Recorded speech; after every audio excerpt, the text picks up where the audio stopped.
All right, well, good morning, good afternoon to all of you. Most of you know who I am, Alan Steinberg. I've been here for many, many years. And I ask for your indulgence. We're going to try to do something very unique and very special. My mother and I are going to give a program. And Bernadette, thank you very much. How you doing there? Good? Very fine. Okay, so we're going to talk about your life a little bit and share it with the shul. How's that sound? Okay. Good. So, my mother, who, what's interesting is that in your lifetime, right, many years ago, she used to be a big talker. But Hashem decided that my mother has 2 ears and 1 mouth. And now that she's in her 90s, she does a lot more listening. She listens twice as much as talking. So I'll be talking for her. Okay?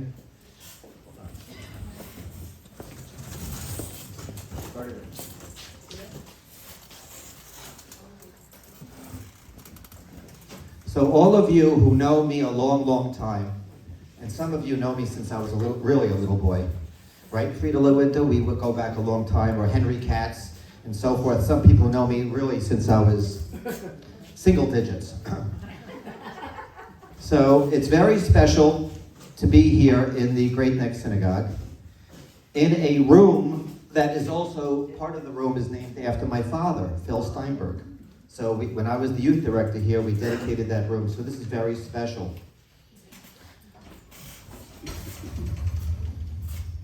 So I was asked to share a little bit about my mother and her life with me together and here in Great Neck. So I'm letting you know we're going to take a little bit of a journey. And we're going to talk about how we came to Great Neck and some of the decisions that my mother has made to get us here, and what's really impacted not only our lives, but the lives of the Jewish people. So we're also going to be doing what's called a little show and tell. If you see, we have some interesting things here, which I'll tell you about. Of course, we had the opportunity, you wrote your book a few years ago, got that in on time. Early 90s wrote the book. My mother next month will be, how old are you going to be? Do you remember? 96 in January, right?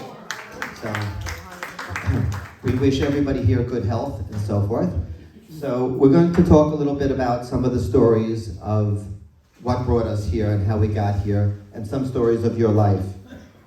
So if you could bear with me, I'm going to do some things very interesting.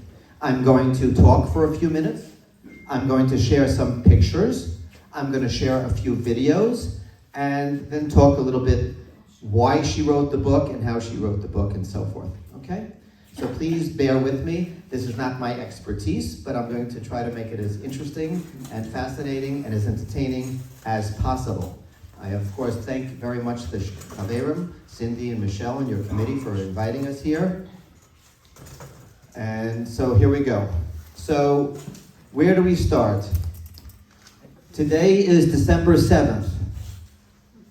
So many of you remember that December 7th is Pearl Harbor Day. But in Great Neck Synagogue, it's Pearl Ginsburg Day, right? And my mother's maiden name, do you remember your maiden name? Helfman, right? Pearl Helfman. Helfman sounds like harbor. So when she was a little girl and people were screaming in the streets, it's Pearl Harbor, she didn't know what that was about. So here we are at Pearl Helfman Day, or Pearl Ginsburg Day. So it's very interesting that my mother used to say to me that growing old is a little bit like Betty Davis used to say. Did anybody know that famous line? Growing old isn't for sissies.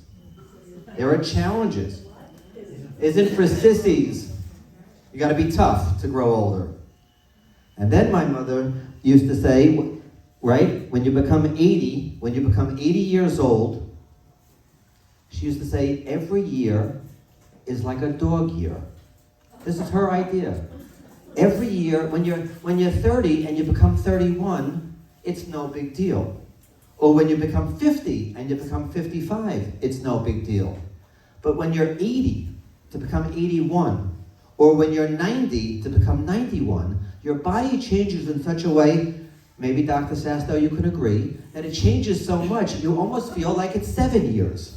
And therefore, anybody here who's up in age, it's be admired because it's the challenges of life, of dealing with your body as it changes. So that's what my mom used to say, every year is a dog year for her. So each year is a challenge. So what I'd like to share now is there is a little clip here. Let's see, bear with me.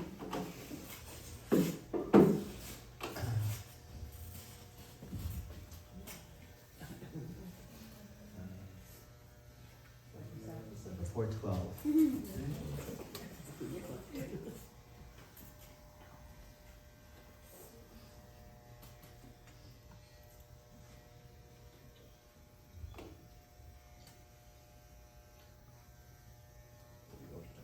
There is a special time that when you show up to a special day, this is my mother.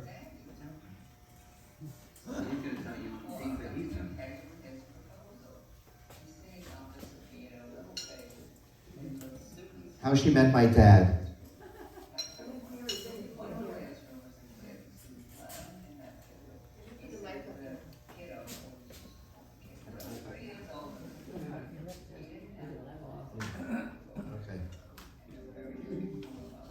Maybe you can get Jim or the rabbi here, maybe, to help me with this a little bit. Just.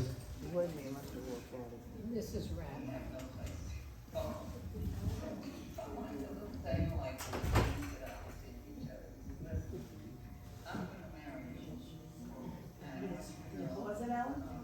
No,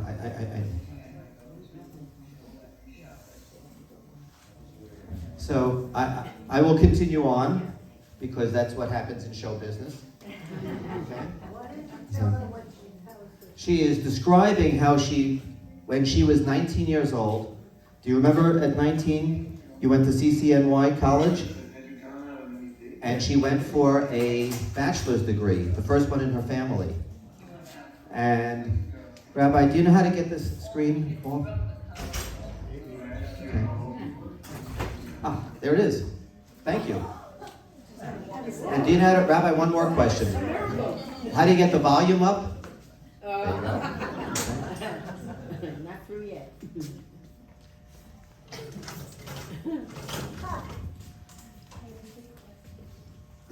Is it, oh, it's not this. Okay.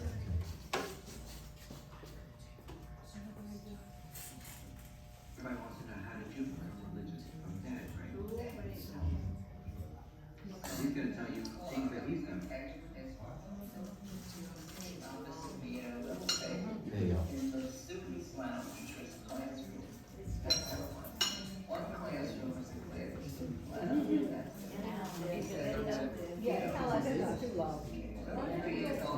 Okay. Let it finish, and then I won't show another video, but I'll talk, okay? If it's not loud enough.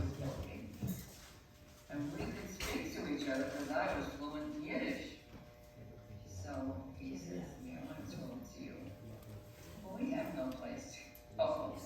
So we find a little table like this, and we sit opposite each other and says, listen, How do you I'm going to marry you.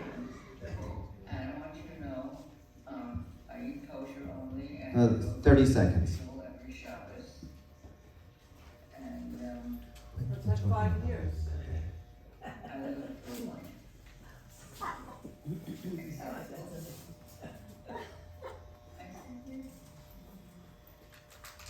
I don't know what angel was flying over me. Well, I said, had you gone out on any dates? Oh yeah, not dates. Those days you didn't date. You went out groups, boys and girls together. All the kids from the college also go. So she's talking about when she met my father, and she was 19 years old, and she went to college, and that was the first one in her class, in her family. And you went to City College to meet Dad, and when she was 19, she met him, and the custom in those days, when you met a young man, she then dropped out of college. And they got married, and by the time she was 20 years old, she had 2 children. How do you do that? 2 children by the time you're 20. Robin, how do you do that? You have twins, right. So my mother had twins who last week we celebrated their 75th birthday. And my brothers were quite honored that they told their friends not only did they have a 75th birthday with each other, but that their mother was there. And then of course she had another child, my sister Sharon, and then she had me. And part of the religious journey is we lived in a town called Glen Cove, not far from here. And why would you moved from the Bronx to Bayside and then to Glen Cove. Why would anybody live in Glen Cove? Because in 1950s, there were no accountants in Glen Cove. So my father was a CPA, put out a shingle, and he heard that there was a synagogue there. But the synagogue had 300 families, but only 30 people went to shul on Shabbos. But that was in 1958. And my father traveled from Manhattan to Glen Cove and needed to say Kaddish. He heard in 1958 that there was a synagogue, an Orthodox synagogue, called the Great Neck Synagogue, when Daddy met Rabbi Wolf. So my father stopped over here to say Yurtz Kaddish for his father. And if those of you remember Rabbi Wolf said, well, what are you doing here? And he said, I'm living in Glen Cove, I needed a minyan. And Rabbi Wolf said, well, how many children do you have? He says, well, I have 4, two in school and 2 babies. So he said, why don't you send your kids to North Shore Hebrew Academy? And he did. And my mother agreed to do that, right? We sent now the kids to, and Rabbi Wolf had 3 kids in a class, and now with my 2 brothers, he had 5. So my brothers were in the first graduating class of the North Shore Hebrew Academy in 1959 with Shimon Wolf and Robert Lederman, and I think there was 1 girl in the class. So that's our history of the Great Neck Synagogue. And from then, Rabbi Wolf said to my family, well, why don't you just move to Great Neck? But my father had just started his practice there. We just moved there. And certainly, for a number of years, they then decided to send me and my sister to yeshiva, and we went from Glen Cove to Great Neck. And it was almost impossible to get busing.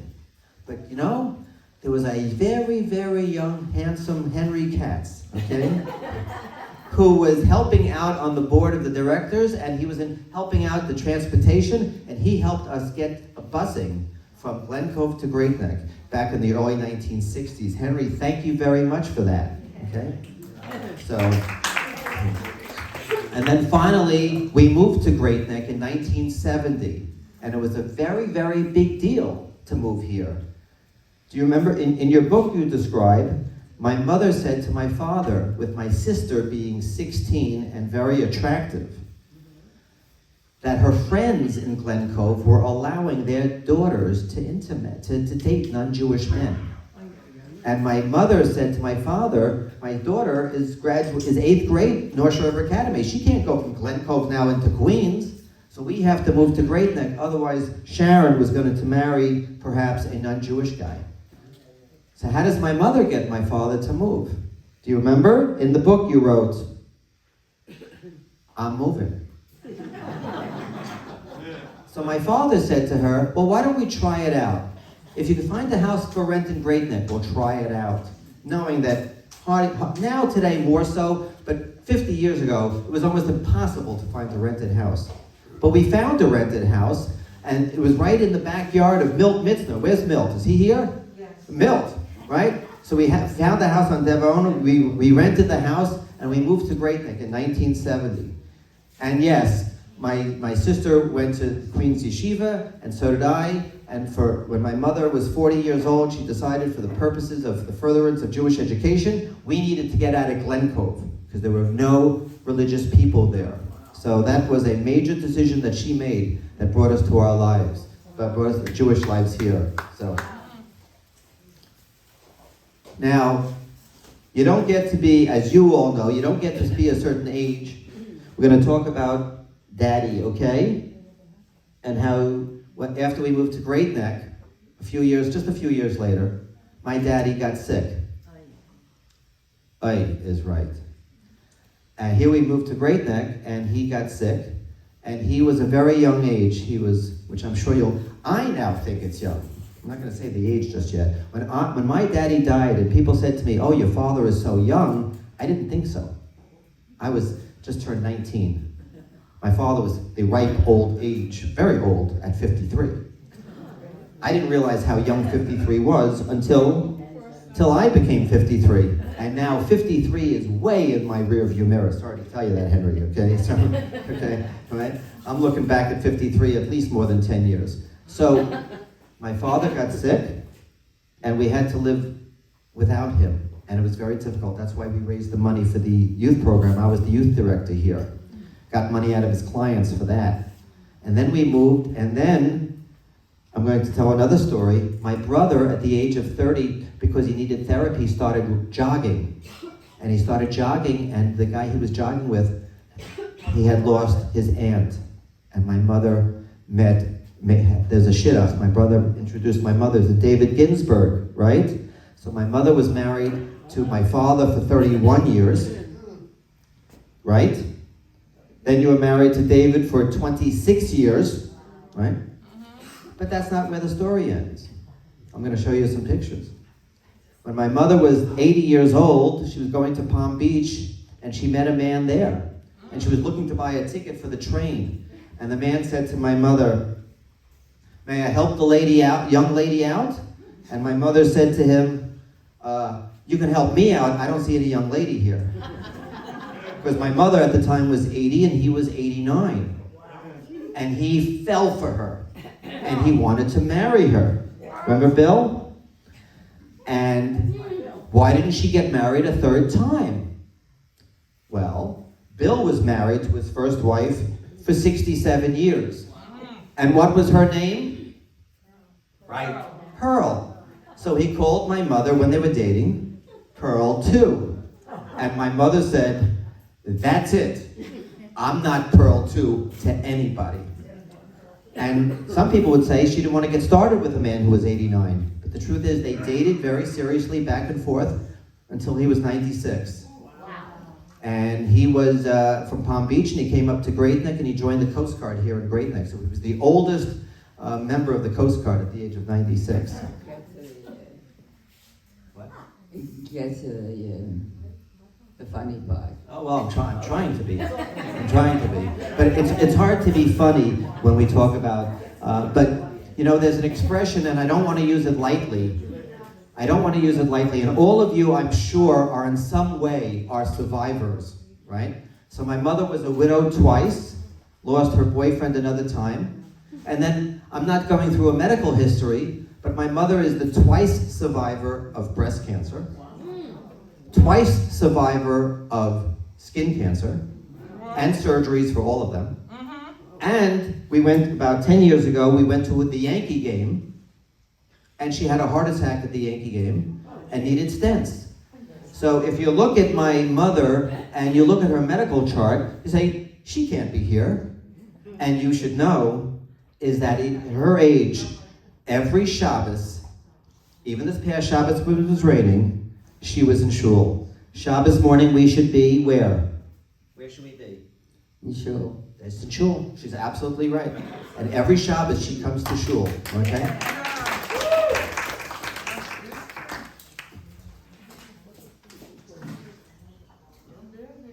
So when she was in Glen Cove, okay, when she was in Glen Cove, she needed also to learn a little Hebrew, and she went to Israel by herself when she was 40 years old. 40. My grandmother moved in with us, and she learned Hebrew, and she became a Hebrew school teacher because she said, I just don't want to raise my own 4 children. I want to change a generation. And she became a Hebrew school teacher in Glen Cove for 22 years, right? Right? And even last year I was in Israel. I was at the King David Hotel outside, and I saw a woman who said to me, your mother, I have it on video, your mother was my teacher, right? And she's the reason that I'm religious still today. So she feels like being a Hebrew school teacher made a sense. And when my father died, until some insurance money came around, we lived off of her Hebrew school salary. right? And in 5 minutes, I'm going to show you one more story. I'm going to show you the pictures, but I want to tell you another story. Is that my father came from Cheder. You know, and you know what that was? That was a yeshiva when the Rebbes were allowed to smack you. Okay. Now I don't think they're even allowed to look at you badly, and they call the lawyers. So my father didn't become religious until my mother took him 20 years to make daddy religious, something. Bernadette, you can take my mother to the side a little bit, okay? So I think what happened is when my mother came to Great Neck and she remarried David, that is when she asked him to become religious. She took my father 20 years to become religious. And she sent us to yeshiva. And so now I'm going to show you some pictures. Oh, yes. One more thing, and then I'll show you the pictures. Is that when my father died, when my father was a CPA, he invested in some little old buildings in New York. You know, the ones that nobody wanted, right? Garbage buildings, ugly duckling buildings like this. My father said I should buy them because I could only make as much money as my pencil could make for me. So he bought these little buildings, literally the year before he died. And these little buildings helped my mother make a living, and my mother learned real estate. People think that I'm in real estate, and I worked with my mother for 35 years, that I was the brains making the money and just sending my mother a check. That's not the case. She is the one who pushed me and encouraged me. Keep buying properties, keep buying properties. She used to say, it was good for your father, it'll be good for you. So she pushed me. And that's why this real estate building, 10 years ago, we took it down, and I built a building in New York that's right over there. And the building is, you can Google it or go see it, there's a 25-story building in its place, and the building is called the Pearl on the Park. And that's why she's here with some pictures with a construction hat, because I figured at 85, I didn't think my mother would live to see it. So I wanted her to see the naming. My mother's been in the building and so forth. And what has my mother been doing for the past number of years? She's been doing philanthropy and then giving money away. Actually, the truth is, at first I thought it was a little bad, like she was giving away my Yerusha, you know? Because all these rabbis are meeting her.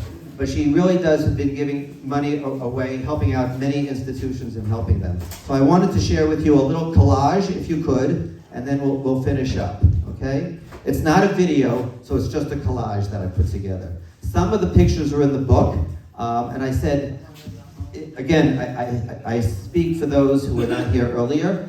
We don't charge anything for the book, but if you'd like one, just put something in for tzedakah for the Great Neck Synagogue. Not for the Great Neck Synagogue, for them giving to charity. So you put in $1 or $10 or $20, whatever you want, and feel free to take a book. Now, and why did my mother write a book? Is because she said to me, when I'm only a memory, she would never say the other word, right? She would say, when I'm only a memory, I want my grandchildren and great-grandchildren and other people to know how I lived my life and the decisions that I made. And in here are the decisions she's made, good decisions, a lot of good decisions, and I've listened to them. And that's why, while she has the Pearls of Wisdom, this is called The Wisdom of Pearl, a very interesting read. It's about real estate, it's about Hebrew school teaching, it's about surviving the loss of a partner, it's about how making good decisions along the way that adds to the quality of your life. Let me see if I can get the pictures going. I think I can. Here we go. And make my son very proud. Slideshow. Okay. So I'm going to do this very quickly. Let's see that the time is now. It's not. It's only a few minutes, but I don't. I'm going to do it quickly. Well, I don't know what you have to do, but they pay me by the hour here, so, and I don't think they can afford more. So these are my grandparents. Okay, these pictures are from the 1800s. They're parents. That's my great-grandfather, my great-grandparents. That's my mom at 16. She was born in 1927. Okay? This is her with my dad. Some of you may remember him. He used to come to the Great Neck Synagogue very often. He lived to the age of 93. My mother said she always wanted to live as long as him. Now, he lived till 93. That's my dad, my daddy, at my mother's wedding in 1946. Okay? My mother was 19 years old. Okay? My dad was the ripe age of 23. That's there on their honeymoon. Okay? This is the house in Glen Cove. My father built it from scratch, okay, in Glen Cove, and he made it a double garage, blah, blah, blah, all wonderful things. My mother was there 1 week and said she wanted to move. You know when that 1 week was? Sunday, after she went to shul on Shabbos and there was nobody there, okay? Right? That's my brother who was visiting, my brother Arnie, he was in the army. That's my mother. Actually, if you notice it a little bit, she happens to be pregnant. With who? Me. Okay? That's me on the left. Okay, my sister Sharon, my twin brothers. My brothers are identical. The odds of having identical twins is very rare. Blumners couldn't do it. I couldn't do it. We both have twins, Robin. We couldn't make them identical, right? Okay, my parents at 15, married 15 years. There's my mother at 40 years old in Israel by herself, learning Torah for 2 months by herself. That's my mother in 1966. Okay? She graduated the Jewish Theological Seminary to get her teaching degree. That's her friend Rose. This is a family portrait we had before my brother got married. So this is all with the last picture of the 4 single children. The twins in the background and my mother there, my father. And that's just before we moved to Great Neck. Then they took my father thought this was a great idea. He took this picture. He says, I don't know if I'll ever make $1 million, but at least I'm standing next to him. This is in Las Vegas in a hotel, okay? For $1 million, right? And that's when $1 million was a lot of money. That's my mother, my grandmother lighting candles, so the tradition continues. This is an interesting story. My mother's tuition, my mother's income paid for my yeshiva tuition. My father said, you want to send him to yeshiva? You pay for it. I'll pay for everything else. So when I graduated in 1975 as the last kid, right, from high school, what did my mother do with the money? What she did with the money is she saved it for a year, and she surprised my father and bought him a brand new Lincoln for their 30th anniversary. That's it there. See the bow on the hood, the bow right over here? And my grandfather, that's my mom, she surprised him with a brand new Lincoln because he had a 65 Lincoln with the suicide doors that he didn't want to get rid of it, right?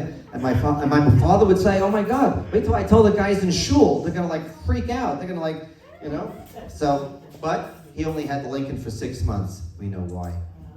Yeah. She drove around in a car, pearl plates, right?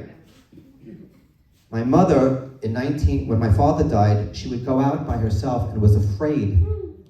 So she had a blow-up man. Manny the mannequin. My mother would say, I'm going out with Manny tonight. Okay? And at night, that guy looks like a guy. Okay? So that would travel with my mother for the few years when she was single because she didn't want to be chas v'shalom attacked. This was a smart idea. Okay? Okay? Inflatable Manny. Okay? With the pearl plates on Pearl Harbor Day. Gotta love it, right? Okay? That's with my grandfather. He lived into his 90s at Stepping Stone Park. Does some people remember David Ginsburg? This is her second wedding, right? In 1979. What? Now they're taking trips together. Albert and Jeanette Levine. Remember them from Great Neck? They went all over the world with them. All over the world. That's Albert and Jeanette Levine. Right? It's my mother in safari in South Africa. My mother on a cruise dancing. My mother loved to dance. When my mother was 80 years old, Ma, you remember this? When she was 80 years old, she had to have a knee replacement surgery. Anybody have one of those? Okay? And when she was going into surgery, the doctor said, don't worry, Pearl. You'll be able to walk. And she said, that's correct. She said, I'm not doing this so I can walk. I'm doing this so I can dance. Okay? And she can, right? The Rebbitzin Wolf, she was very, very close to Rebbitzin Wolf. And she baked cookies with my daughter. Actually, my daughter is married now, so. And very exciting. This is, now you know the story. This is Bill. at the train station. She was helping my mother. That's how he helped her. He found a ticket for her. They took the train together. He asked her out. Okay? At 80 years old, and then they went out for 7 years. There he is on the Coast Guard, right? He was 89, she was 80. The Brady Bunch, I have 6 children. That's a picture of my wife and I and our 6 kids with my mother in the middle. We thought that was interesting. Identical twins when they were 5. That's when they were 70. Okay, they're still identical. And we were playing knock hockey on a board that my father made from scratch. So there's my identical brothers at the age of 70. Okay, right? Still look the same. Right? This here, see this building? That's here. Most often in real estate, you'll hear when they build a building, they hire an architect to make a rendering of the new building. We had one made of the old building, because once we took it down, we wanted to keep it. So we took it down, but we kept it anyway. That's me. That's not my son. That's me in 1987. And these are the 2 buildings, and there they are. And if you go to Lower Manhattan, on the corner of Beekman and Park Row, you'll see that building. It's called the Pearl on the Park. And we named it Pearl on the Park because I didn't know if my mother would last until it was built. And now she is, and she's able to see it and enjoy it. Okay? All right? This is here. So when we developed the building, we took money and we invested it throughout the United States. We bought real estate, and my mother pushed hard. She kept saying, buy another one, buy another one. So we bought something in Colorado, and we bought something in California, we bought something in Atlanta, and something in Orlando. We bought properties all over the place. We spread it all over, and my mother, at 90, would travel with me around the country visiting these properties. This is one of our, and this also is my son, so we have 3 generations in the business. So my son, actually 3 of my sons now work for me, but this is in Atlanta, buying the property, managing the property there.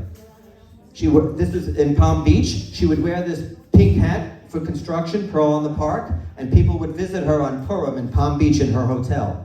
And she would talk to them, and that actually picture made the newspaper. This is her at the construction site. She came to this construction site at 90 years old, in the 90s, okay? Right? This is her great-grandchildren. She's got 4 of them, and that's sitting in Palm Beach, and there she is today. So,